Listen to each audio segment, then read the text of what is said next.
Reports have indicated that His Excellency Governor AMOS NYARIBO of NYAMIRA County has dismissed from office his CC member, Dr. Timothy Bosire.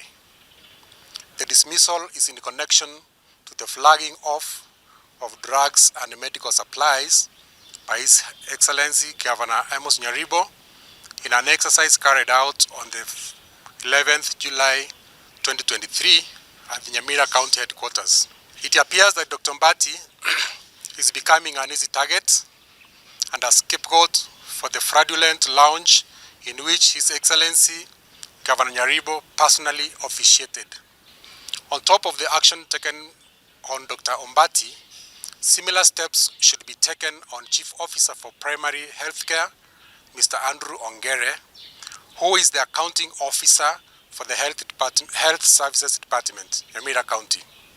2, that His Excellency Governor AMOS NYARIBO, as the county CEO, to also take personal and collective responsibility over the matter by stepping aside from office so as to allow free, fair, and impartial investigations into the scandal.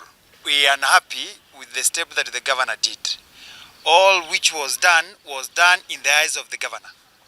He is the one who launched the empty boxes and now turning the sword to one of his own, or one of his making.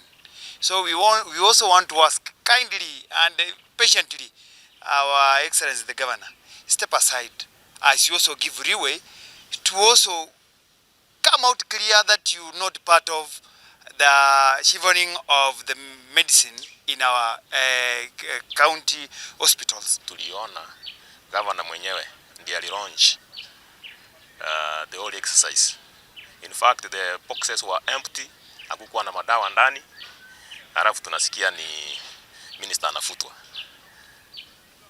So we are following up the matter and our demands are very few. Just one demand, that the governor should step aside to allow independent investigation.